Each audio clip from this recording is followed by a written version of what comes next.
tudo bom? Eu sou a Cida Santos, contadora de história. Estou aqui hoje para fazer uma coisa que eu amo de paixão, que é falar um pouco sobre como contar histórias. Para começar, eu vou contar uma história, que é o sapateiro e os anõezinhos. Um sapateiro morava com a sua esposa em uma cidadezinha bem distante daqui, bem pequenininha. A situação deles não estava nada boa.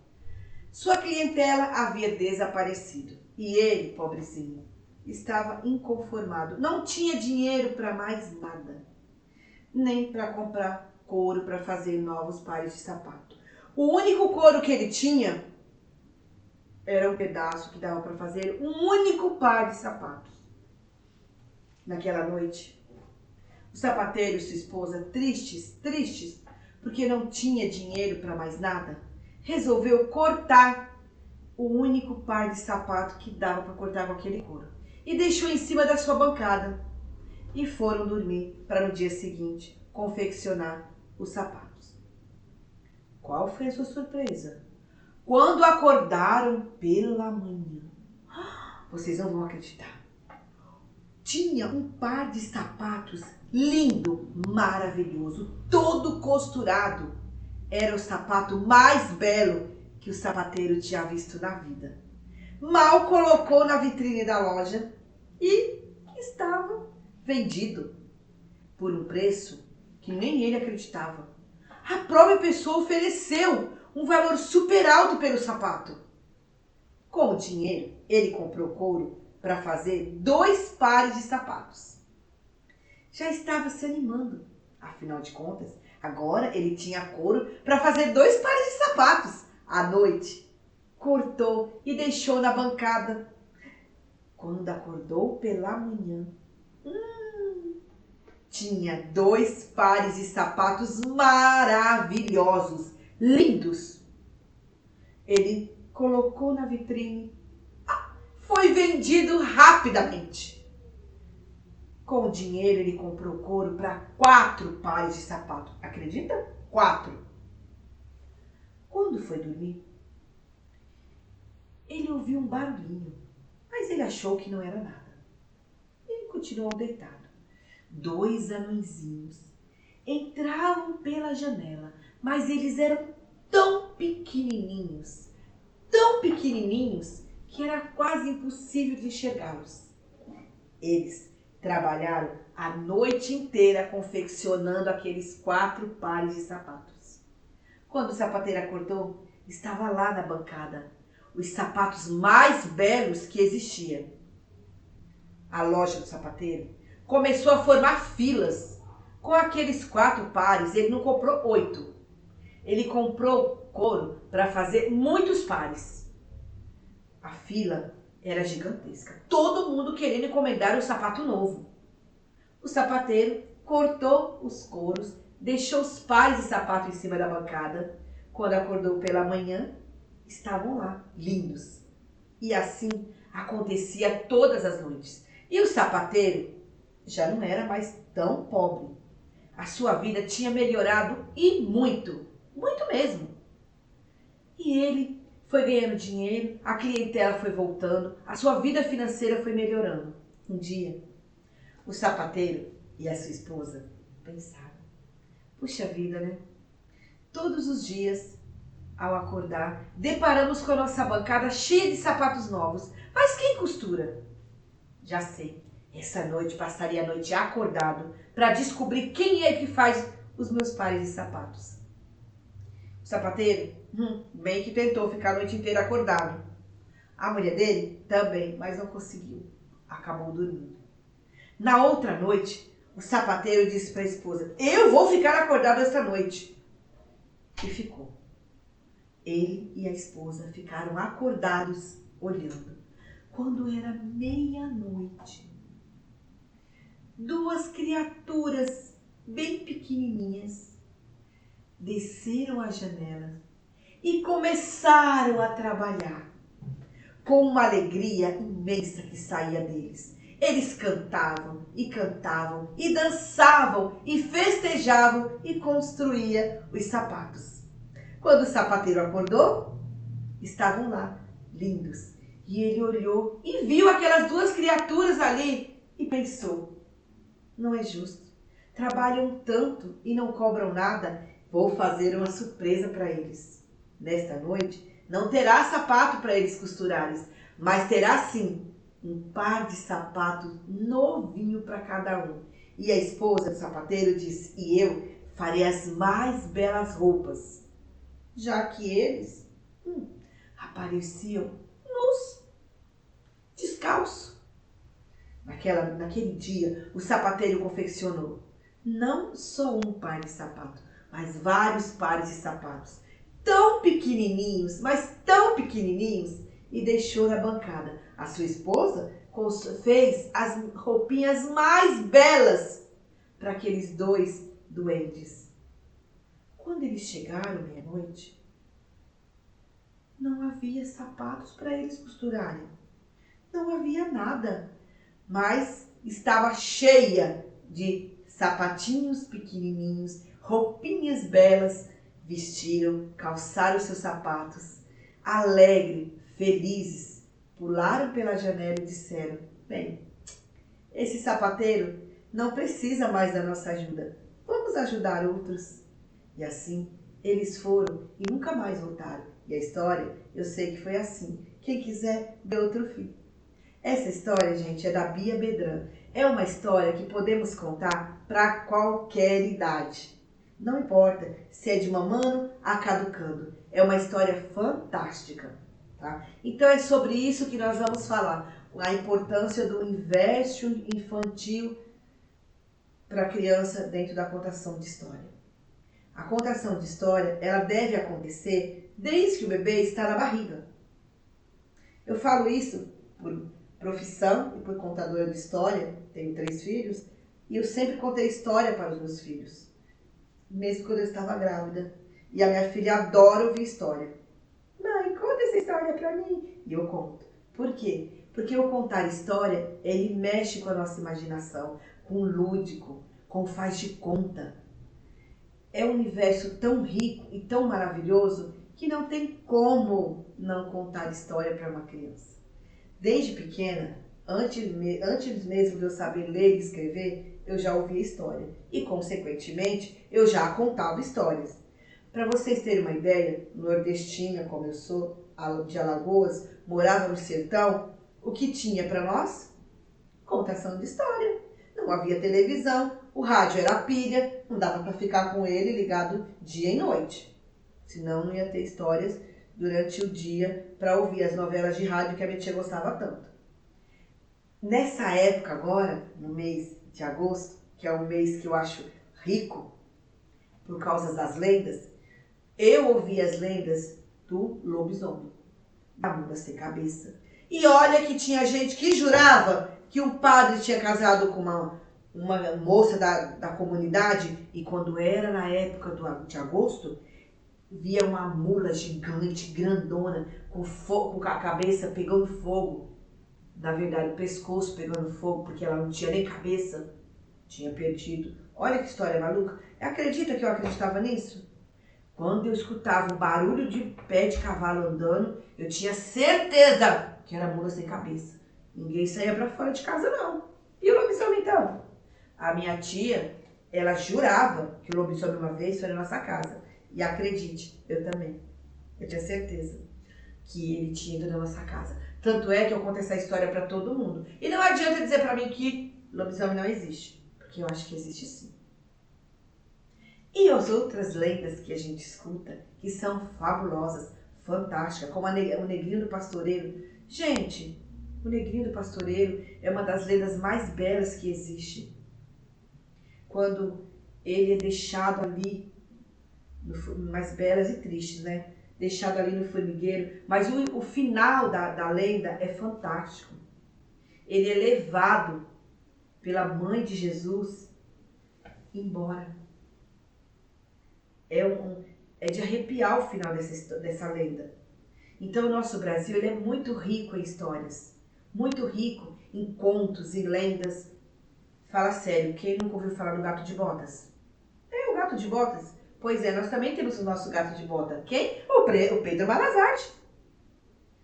Você conhece algum trapaceiro maior do que o Pedro Malas Artes? Não existe. Só que esses contos de esperteza do Pedro Malas Artes, nós podemos contar para as crianças a partir do 3º ano. Verdade, do 3º ano. Então, para cada faixa etária, existe uma história adequada para eles. E por que não começarmos desde os pequenininhos? Trabalhar com faz de conta, que é a fase mágica da criança, né? A primeira infância, que vai do 0 aos 5 anos. Alguns dizem que é do 0 aos 6 anos, mas é uma fase mágica. O faz de conta é maravilhoso, porque é o desenvolvimento dessa criança. Para isso, eu preciso trabalhar com essa criança, para que haja esse desenvolvimento, para que haja essa ludicidade, para que haja esse faz de conta. Eu preciso permitir que a criança passe por tudo isso, para que ela se torne um adulto melhor, um adulto consciente, um adulto crítico, para que ela possa conhecer os seus direitos. E tudo isso vem através da onde? Da leitura. Que eu começo desde os pequenos. É muito mais fácil trabalhar a leitura com a criança quando ela é pequena do que depois quando ela está grande. Ela não vai sentir o mesmo prazer da leitura quando é criança. Mesmo porque, gente, nós estamos em meio à tecnologia. Hoje, a internet oferece tudo. Jogos online, livros online, música, tudo online. A criança passa mais tempo no tablet, no celular, no computador, do que com o livro na mão. E é tão importante a leitura, porque só a leitura transforma o cidadão. Só a leitura transforma o mundo. Só a leitura nos transforma. E outra coisa que é importante. Se vocês forem perceber, hoje, os pré-adolescentes, quando eles vão escrever no Facebook, no WhatsApp, é tudo muito abreviado. Porque existe uma língua informal da internet. Né? Existe muito... o inglês está muito embutido dentro disso tudo. Então, essa linguagem formal, onde abrevia tudo, onde coloca palavras diferentes, que não está nos livros. Mas quando chega lá na faculdade, quando precisa passar pelo vestibular, aí que vai entender a falta que uma boa leitura faz. E como é importante você saber ler. Você ter a opção de ler, de viajar no mundo imaginário. Eu sempre falo para as crianças o seguinte: quando você está lendo, você tem a possibilidade de viajar, de conhecer outros países, de conhecer outros lugares. Você tem a possibilidade do faz de conta, de criar, de imaginar o lugar onde você está, do lúdico. Como que é esse personagem? Como que ele está vestido? Que lugar é esse? Eu, quando estou lendo, eu sinto o cheiro do lugar através do livro. Eu sinto essa magia grandiosa que é a leitura. Então, quando nós vamos colocar a leitura para fazer parte da vida das nossas crianças, temos que começar com uma contação de história. Porque quando eu começo com uma contação de história, eu vou estar aguçando neles a curiosidade. Da onde veio essa história? Da onde veio essa? Tem muito mais. Então eu vou possibilitar essa criança a buscar, a querer mais. Oferecendo a ela temas que ela goste. Porque tem crianças que não gostam de ler, de jeito nenhum. Ou por preguiça, ou por acomodação, ou porque não tem isso na casa dela, não tem o hábito da leitura. Só que se eu oferecer a ela um tema que ela goste, e graças a Deus, dentro da literatura existe todos os temas,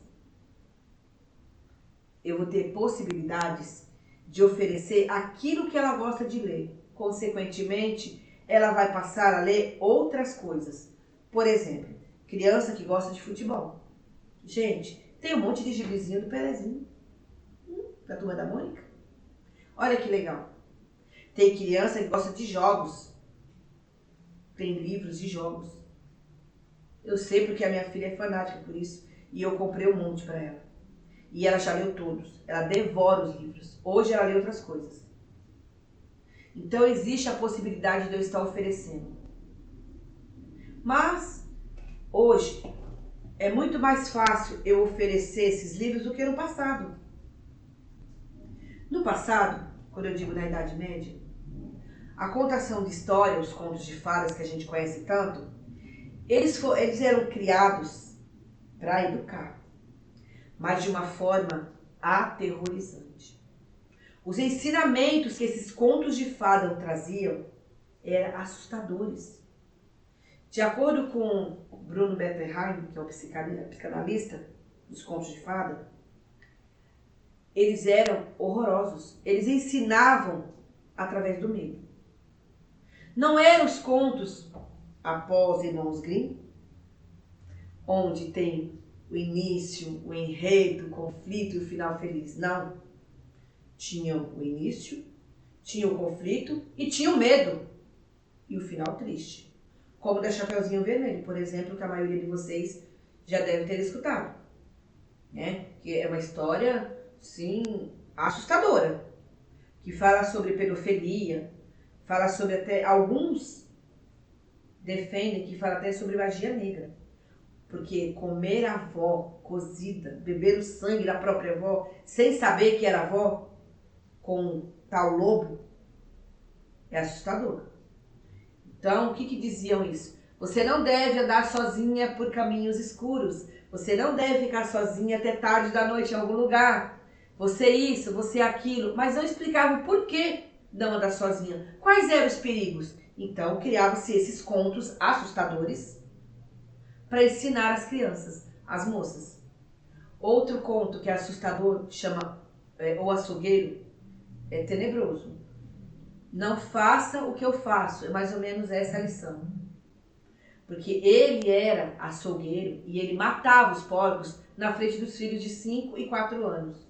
É logicamente que um dia a criança queria imitar o pai e acabou fazendo a mesma coisa com o irmãozinho de 4 anos. O de 5 brincando com o de 4.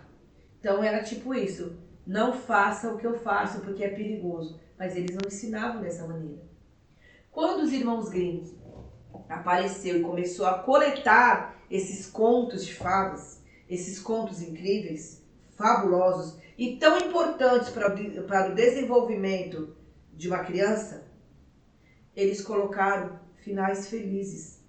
A Chapeuzinho Vermelho tirou a pedofilia e ganhou amor, ganhou medo, ganhou o protetor. Porque aquele homem que aparece com a espingarda na mão é um protetor. O lobo que está lá na mata escondido é o medo do desconhecido. A vovó é o amor. E o desfecho, a morte do lobo, é ufa, o alívio, não é isso? Então as crianças passaram a conhecer esses contos mágicos, que é tão importante para o faz de conta, para a ludicidade delas. A contação de história, gente, ela vai muito além de só divertir. Ela trabalha temas importantíssimos, como a morte, a tristeza, o abandono, a alegria, a solidão, a perda, o bullying, o racismo, o preconceito, a pedofilia, que hoje, infelizmente, nos dias de hoje, virou uma coisa tão nojenta, mas nós temos como trabalhar isso dentro de uma contação de história. Então, a contação de história não é só para preencher um buraco, para tapar uma lacuna. Não. A contação de história, ela é muito mais do que isso. ela veio para ajudar, para ensinar, para fazer a gente pensar, fantasiar, sonhar, viajar. Porque só de eu dizer, há muitos e muitos e muitos anos atrás, em um lugar bem distante daqui, ou era uma vez, já faz com que a criança, ela pense, ela fantasie, ela tem essa fantasia, que lugar era esse? Há muitos e muitos anos atrás, era uma vez um castelo. Neste castelo morava um gigante. Ninguém passava pela porta sem ouvir o barulho que ele fazia. Quando você usa as entonações certas, a postura certa, porque o seu corpo fala, o seu olhar fala. Às vezes você conta a história com os seus gestos. Não precisa só falar. Não. O seu corpo está falando. Os seus movimentos é uma contação. Quando eu me movimento, mais para perto, mais para longe, meu olhar. Dependendo da história que eu vou contar, como disse uma vez um garoto para mim, eu não tenho medo da história. Mas quando você olha, o seu olhar é o que me assusta. Porque parece que a história é de verdade. O outro me disse que ouvir uma história de terror comigo era como se ele estivesse no cinema 3D. Demorei um tempo para entender o que era o tal do cinema 3D, até um dia que eu fui. Aí eu entendi. Então essa foi a sensação que eu causei nesse adolescente, que ele dizia que ele não era criança e que ele detestava contos de fada. Mas ele me trancou dentro da sala para ficar ouvindo a história até dizer chega. De tão gostoso que é. Então, dependendo de como você conta essa história, de como você envolve o ouvinte da história, faz toda a diferença. Eu preciso utilizar as entonações, o tempo, o movimento, o olhar, a parada na voz. Perceber que eles estão sentindo a mesma coisa que eu. Uma contação, gente, não é só pegar o livro e ler. Não. Eu preciso sentir a história que eu vou contar. Eu preciso conhecer essa história que eu vou contar. Ah, mas eu já conheço tanto a Chapeuzinho, eu já conheço tanto a Cinderela, eu já conheço tanto a Branca de Neve. Ah, eu acho que não precisa mudar nada disso. Engano seu. Porque todas as vezes que eu vou contar uma história, ela nunca sairá da mesma maneira. Porque as interferências do ambiente ajudam a mudar a história. Agora, quando eu estou lendo essa história, é diferente. Eu estou lendo a história. Então, a história, ela está saindo exatamente como ela está no livro. Mas, olha que interessante. Quando eu leio uma história, eu preciso ter entonação. Eu preciso ter o suspense. Eu preciso ter as paradinhas. Porque se a minha história é longa, por exemplo, eu não posso parar ela em qualquer página do livro, em qualquer linha. Tem que ter pontos estratégicos para me parar essa história. Para aguçar a curiosidade do meu ouvinte para o dia seguinte. Agora, se eu paro de qualquer jeito, de qualquer maneira, em qualquer parágrafo, sem deixar uma interrogação do que virá amanhã, qual é a graça que tem? Para vocês verem como a história é tão importante, uma novela é uma história contada todos os dias, vocês concordam? Pois então, se ela é uma história contada todos os dias, o autor para em qualquer capítulo? Simplesmente ele resolveu que a atriz está lá falando blá blá blá, eu vou parar. Não. Existe todo um contexto, existe uma estratégia. E quando eu estou narrando uma história, eu tenho que ter essa estratégia. Eu tenho que parar no ponto X. Mas para isso acontecer, eu preciso conhecer a história. Eu preciso sentir a história. Absorver essa história. Eu preciso ter sentimentos por essa história. Principalmente se eu tenho um tema que eu quero trabalhar. Por exemplo, a colcha de retalhos. É uma história que trabalha a perda, que trabalha a morte, que trabalha a saudade. Eu não posso simplesmente contar essa história contando assim, sem sentimentos. Não. Eu preciso dos sentimentos para contar essa história. Porque envolve tudo isso. Envolve uma vovó e um netinho. Felipe. Quando ele ia todos os finais de semana para a casa da sua vovó, ele encontrava uma mesa farta de coisas deliciosas. Todos os finais de semana era assim. Mas houve um final de semana que quando Felipe chegou na casa da vovó, ela estava sentada em frente da sua máquina de costura com um cesto cheio de retalhos. Felipe, curioso como ele só, foi lá para ver. E lá ele foi vendo aqueles retalhos e disse para a vovó que queria ajudar. E ela disse, pode, meu filho, pode sim, meu netinho querido. E ele começou a separar. No meio daqueles retalhos todos, tinha um pedaço de jeans. E ele disse, vovó, olha, lembra, vovó? Lembra quando eu vi nas férias?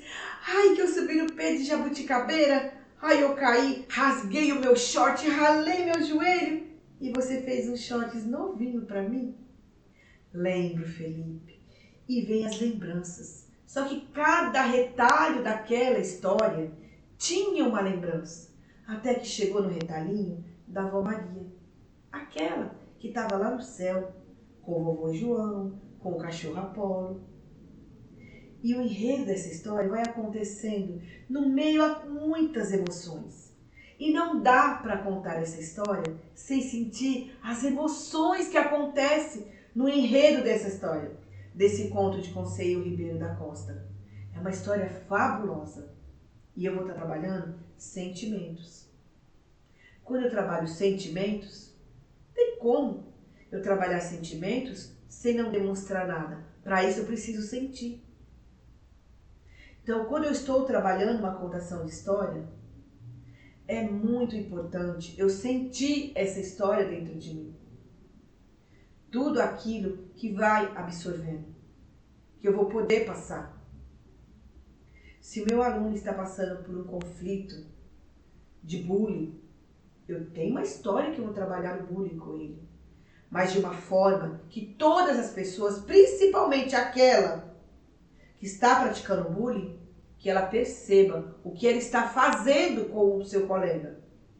Tem histórias fantásticas que diz assim, você é só meu amigo, se você for amigo do outro amigo, você não é mais o meu amigo. Então tem histórias que a gente trabalha para mostrar para a criança que o amiguinho pode ser amigo de todo mundo, que amigo a gente não compra, que amigo a gente não vende. E tudo isso dentro de um contexto literário. Olha que bacana. Como que eu vou trabalhar? Os contos da Mamãe Gansa, por exemplo. Gente, os contos da Mamãe Gansa, que é tão antigo. É tão antigo que é um conto de fada fabuloso. Que fala de uma jovem, a cuidadora de gansos, que ela foi abandonada. Ela teve que fugir da sua casa porque o seu pai queria se casar com ela, porque ele procurava uma mulher tão bela quanto a mãe. Depois que a mãe morreu, não havia outra mulher mais bela do que a própria filha. Então, ouvindo vozes do além, sabe Deus, ele queria se casar com a filha. E ela fugiu, vestida em uma pele de asno. E essa história, a cuidadora de gansos, você pode encontrar ela com outros títulos. A cuidadora de ganso e a pele de asno, que é uma história do Christian Andersen. E é uma história fabulosa, que pode contar para qualquer idade? Depende, gente. Temos que tomar muito cuidado com as histórias que a gente conta, para a idade adequada. Essa história é um conto de fada? É. Só que eu posso contar para o 4º ano, para o 3º ano. mas eu tenho que tomar o cuidado com as palavras que eu uso. Porque existe uma história chamada Enquanto o Sono Não Vem, que fala, ela foi reescrita e foi retirada, inclusive, das escolas, porque é uma história parecida com a Pele de Asno e com a Cuidadora de Gansos, mas é uma história, assim, que fala do pai que queria se casar com a menina a qualquer custo.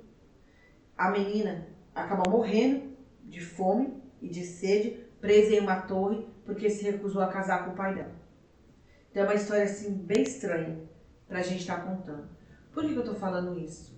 Porque quando eu vou oferecer uma história para uma criança, gente, eu tenho que ter o cuidado, né? Eu tenho que ter o cuidado de ter lido essa história antes, de conhecer essa história antes, conhecer a sua essência, para depois eu oferecer a alguém. Isso é para qualquer idade. Infelizmente, existem escritores que eles têm o cuidado para escrever essas histórias, mas tem outros que não. Tem uma história, por que os dragões não vão à escola? Quando eu li essa história, eu fiquei triste, porque diz que eles não vão à escola porque eles só têm 2 dedos, então eles não iam saber escrever.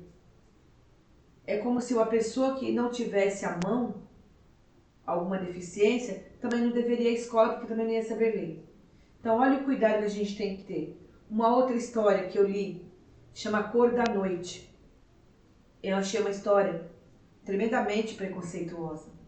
Então, se eu tenho um amiguinho na sala que é negro, consequentemente ele vai ganhar apelidos. E não é esse o intuito de uma contação de história. A contação de história, ela tem que ser envolvente, ela tem que ser gostosa, ela tem que abrir caminhos, transformar a pessoa consciente, crítica e não preconceituosa. E outras histórias que eu já li, que me chocaram. E eu disse, eu nunca vou oferecer uma história dessa para uma criança. E quais histórias que eu conto para a criança de 0 a 6 anos? Fábulas, contos de fada. Eles amam. Até o 3º ano, adora contos de fada. Depois, os demais também gostam, tá? Só que assim, eles têm um certo preconceito, diz que é coisa de menininha, mas quando você conta contos de fadas da antiguidade, que não tem a fada explícita, eles acham o máximo. Porque eles não conseguiram enxergar a fada dentro do conto. E olha que interessante. E existem muitos contos de fadas que são assim, de mais de 5.000 anos. A própria história mesmo já diz, né?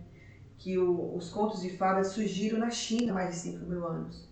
Outros dizem que aconteceu no Egito há mais de 7.000, 8.000 anos. Mas na verdade a gente não sabe onde surgiu. O que sabemos é que os contos de fada, aqueles que era aterrorizante, ganharam uma versão nova, bonita, pelos irmãos Grimms. E é o que nós utilizamos hoje. A importância desses contos para a criança, para o seu desenvolvimento, é fundamental. Ouvir história, gente, não é só quando você é criança. Porque a imaginação de uma pessoa, ela não pode morrer. Os sonhos, ela não pode, o faz de conta, ele tem que continuar. O que eu ofereço para uma criança de 3º ao 5º ano? Já que os contos de fada eles não gostam. Sim, gostam. Eu só tenho que saber escolher qual conto de fada eu vou contar. Agora, de 3º ao 5º ano, histórias de aventuras, contos de enganar a morte, contos de adivinhação, contos de esperteza, contos de sabedoria. 4º e 5º ano, contos de terror, contos de assombração. Amam contos de terror.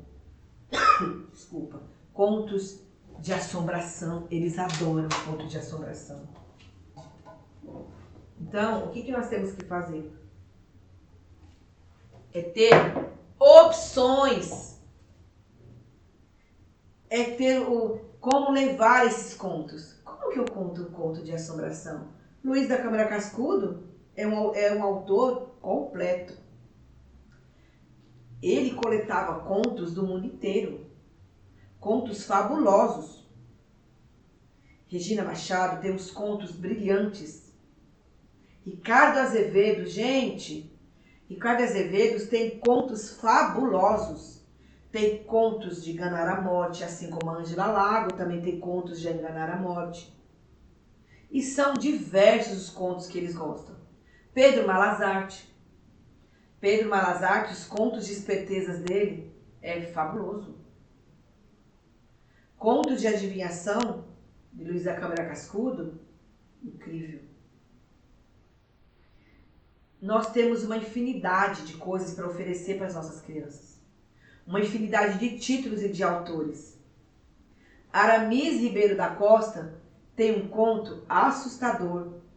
Edgar Allan Poe são contos de terror. Contos assustadores. Mas vocês acham que eles não gostam? Gostam muito. O Gato Preto é uma história assombrosa. É uma história... Ai, dá até medo. Mas eles amam ouvir essa história. Mas de que maneira? Da maneira como eu vou contar é que faz a diferença.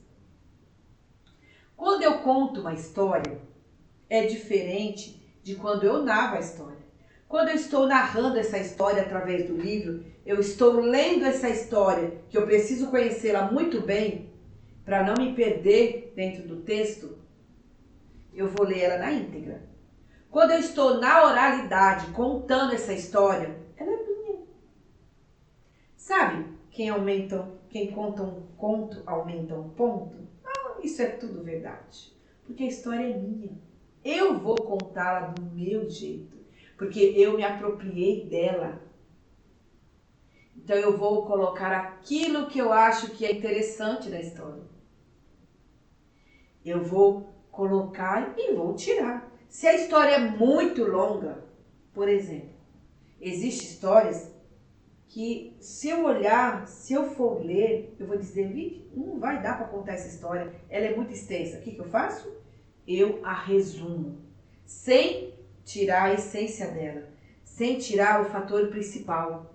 Então ela vai ter todo o enredo, o conflito, tudo, o final. Eu não vou mudar isso, mas eu vou dar uma enxugada nela e transformá-la para mim. Mas de uma maneira que ela continue excitante, que ela continue fantástica.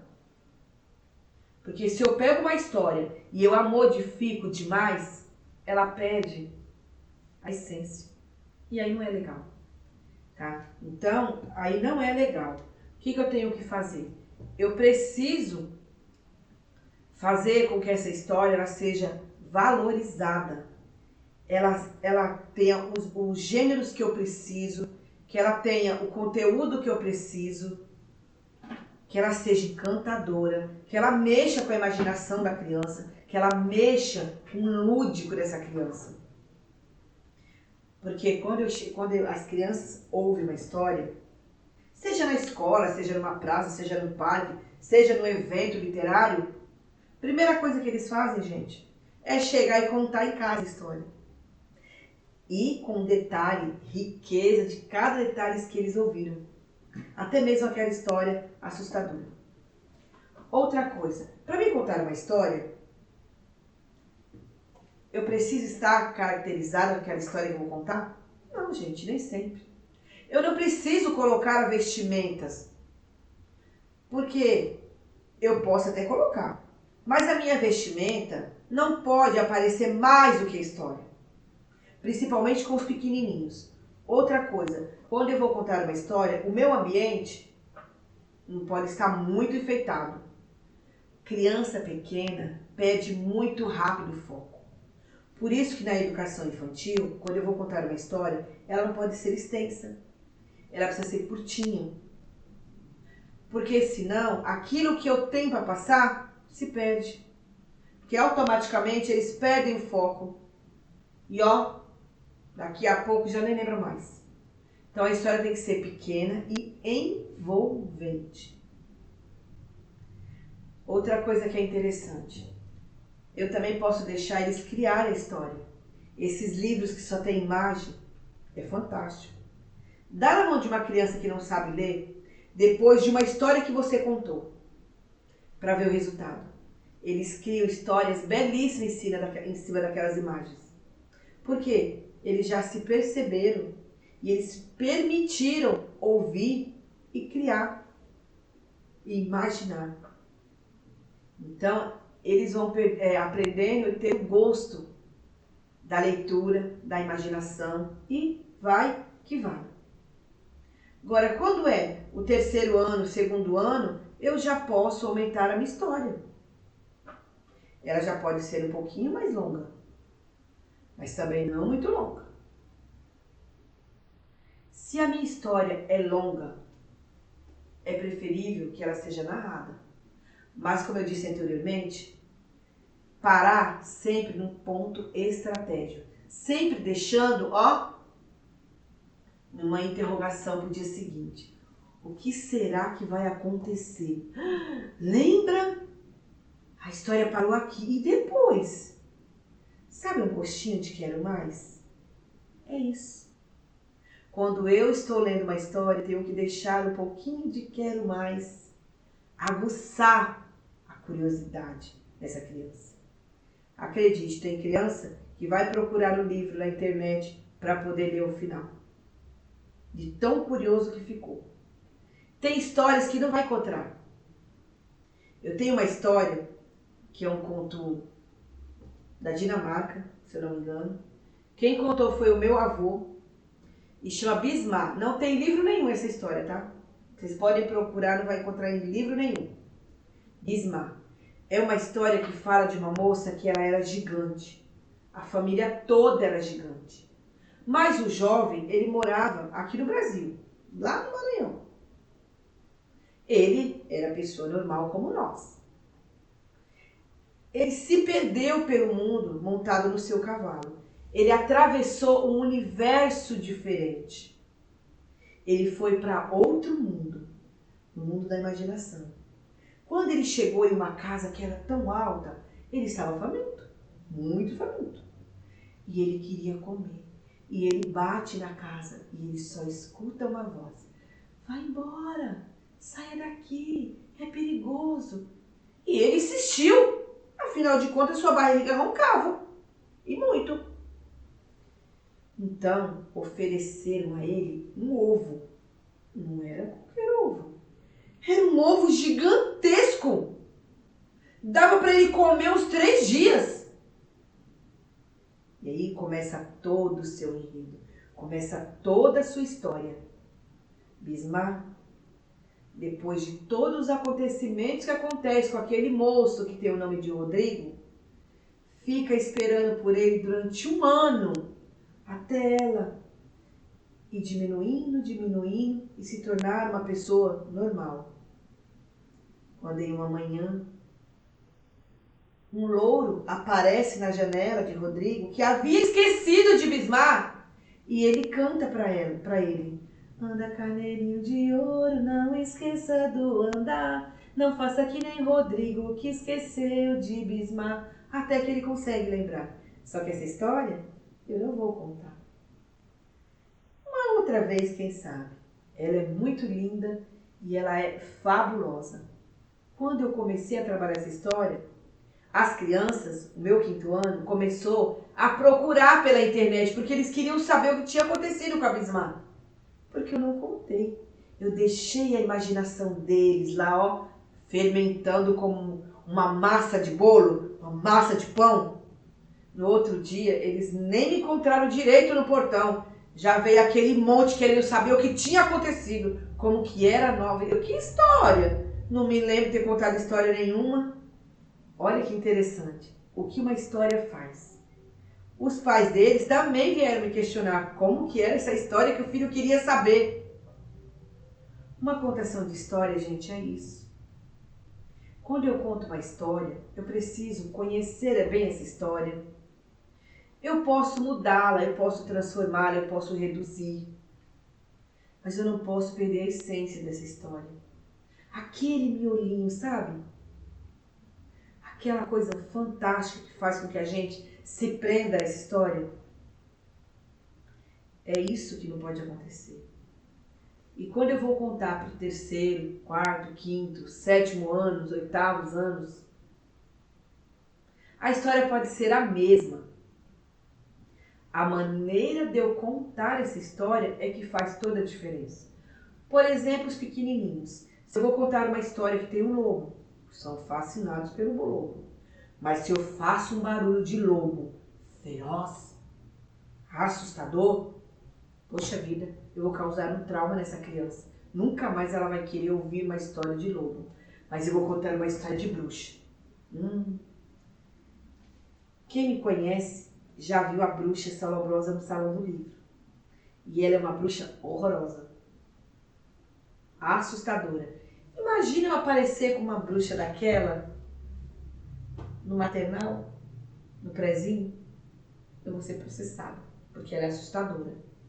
Mas quando eu apareço com uma bruxa dessa no quinto ano, eles amam, porque ali vai vir uma história assustadora. Muitos garantem que nem dormiram à noite, mas que adoraram. Outros morrem de medo, mas não querem sair de perto. Porque a história é isso. Ela fascina.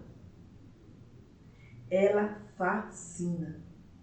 Como que eu escolho uma história para contar? Eu preciso ler as histórias antes, como eu disse. Eu preciso conhecer a história e saber para qual faixa etária ela servirá.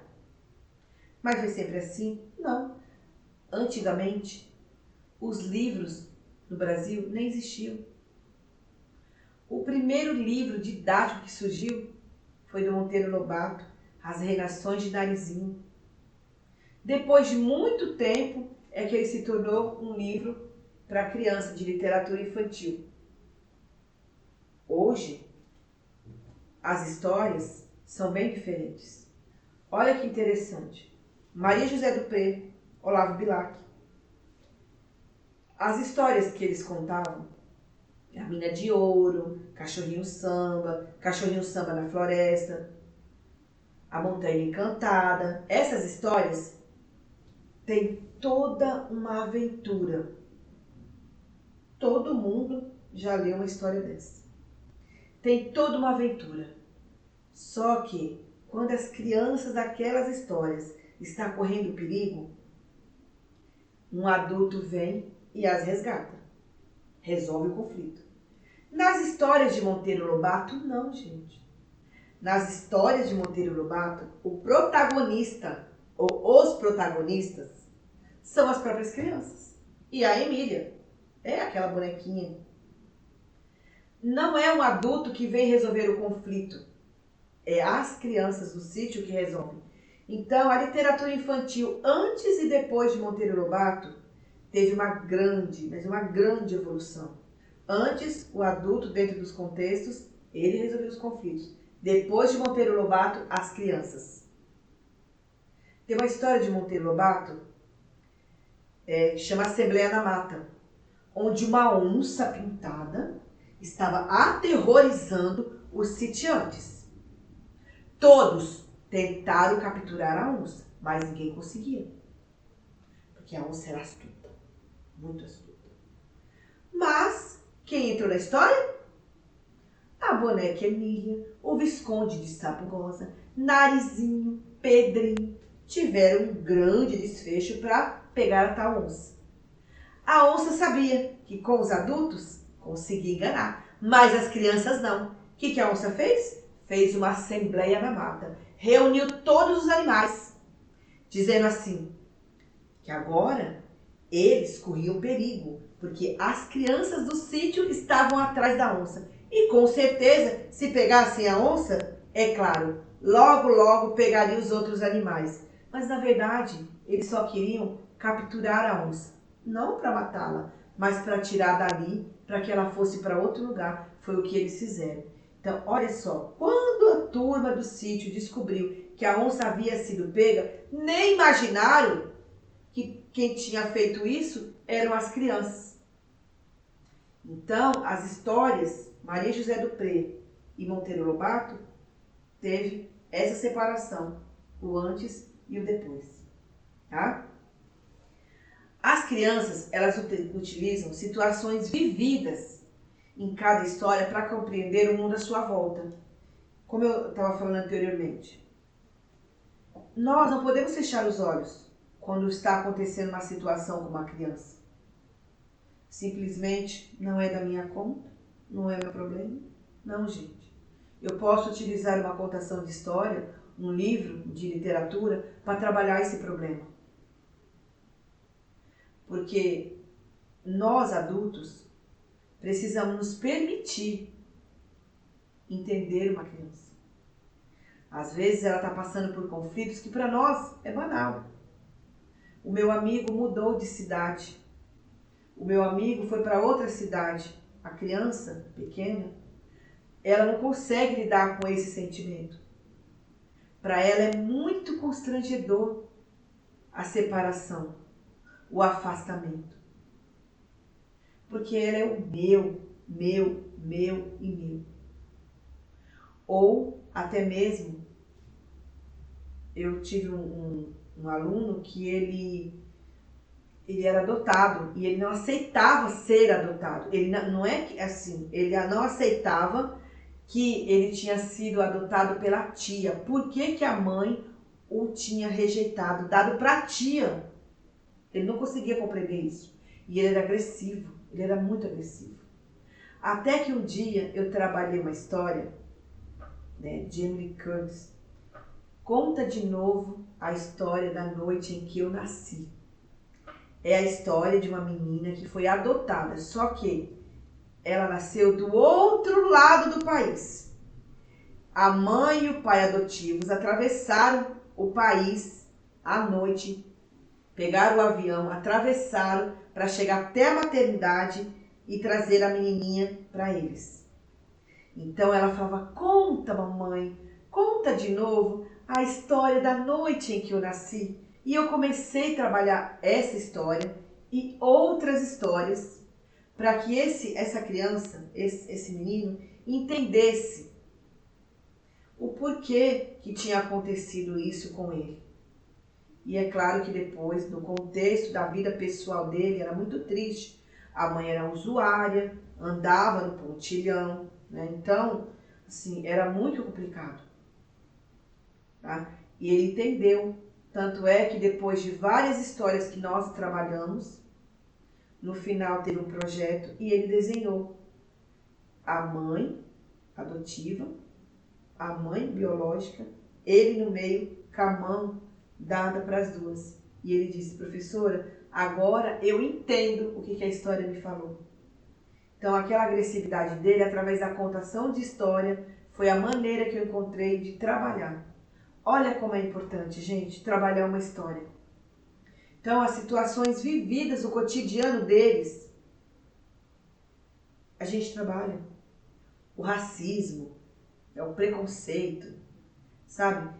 É tanta coisa que dá pra gente trabalhar, o diferente. Por que não trabalhar o diferente, né? Por que o meu amiguinho é assim e eu sou assim? Tudo isso é possível ser trabalhado dentro da contação de história. Como eu tinha falado antes, a importância dos contos de fada para a formação de qualquer criança. Ouvir muitas histórias é o início da aprendizagem para ser um bom leitor. Porque não tem como você ser um bom leitor se você não tiver isso inserido na sua vida. Ler é fundamental para a formação de qualquer cidadão. Se eu quero tornar um cidadão crítico, consciente, eu preciso que ele se torne um bom leitor. Que ele se torne um bom leitor. Ler história e contar história é um meio significativo para você trabalhar a formação desse indivíduo, né? Trabalhar com a alegria, espanto, pavor, insegurança, tranquilidade, saudades e lembranças. E também você responder às curiosidades de uma criança. Eu vou contar uma história para vocês. Eu espero que eu tenha passado pelo menos um pouquinho daquilo que eu gosto, que eu amo de fazer, que é contar histórias. Eu vou contar uma história para vocês que é muito interessante e que eu gosto de trabalhar com essa história. Chama Pandolfo Bereba. Olha o nome, Pandolfo Bereba. Eu geralmente trabalho essa história quando tem bullying na sala, quando tem apelidos, né? Quando fica escolhendo, colocando apelidos no colega. Então, Pandolfo Bereba. Quem era Pandolfo Bereba? A minha história começa assim. Há muitos e muitos anos atrás, havia um rei. Passava o dia inteiro na janela, ó, espiando a vida dos outros. Acredita? Dando apelidos, dando notas e anotando no caderninho. Pandolfo Bereba morava sozinho naquele reino. Não havia nenhum parente, só os súditos. E ele ficava na janela. Passava uma pessoa, ele olhava e dizia: ah, 2, 3. A nota mais alta que ele dava era 4. Os dias iam passando, iam passando, iam passando. Chegou uma hora que não havia mais ninguém para ele dar nota. Não havia mais ninguém para ele colocar apelido. E nem para ele fazer comentários. E ele pensou. A tristeza foi tomando conta dele. Aí ele teve uma grande ideia. Já sei o que eu vou fazer. Vou arrumar um amigo. Quem não vai querer ser amigo de um rei? Ah? É isso. Mandou colocar cartazes. Veio gente do mundo inteiro. Homens, mulheres, ricos, pobres, lordes, príncipes, tudo. Adivinha? Acha que ele achou um amigo? Ele começou a olhar e dizer: alto demais, não serve. Magro demais, não gostei. Cabeludo demais. Dente demais na boca. Fala demais. Joga gamão? Não joga gamão? Não quero. Inteligente demais. Quantos idiomas você fala? 5? Quero não. Ai, você é gordo? Gostei não. Não quero não. Olho muito claro. Olho muito escuro. Nariz muito grande.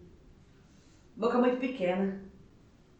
Acabou, gente. Não havia mais ninguém, porque todos tinham defeito para ele. E ele voltou para a janela. Fazendo o quê? Colocar apelido nas pessoas e dar nota. Não havia mais ninguém. Já tinha dado em todos. Teve outra grande ideia. E essa ia funcionar. Já sei. Vou procurar uma namorada. Quem não quer? Quem não vai querer ser a esposa do rei? Já pensou? A rainha? É isso que eu vou fazer. Vou me casar. Veio moças de todos os lugares do mundo. Aí ele olhava e fazia assim. Gorda demais, quer não. Joga gamão? Joga gamão? Não joga gamão? Não quero. Não serve. Fala quantas línguas? 3? Não quero. Muito inteligente. Não gosto de mulher inteligente. Assim não. Muito dentuça. Muito cabeluda. Pouco cabelo. A orelha muito pequena. Orelha muito grande. Nariz pequeno. Nariz grande. Boca pequena. Boca grande.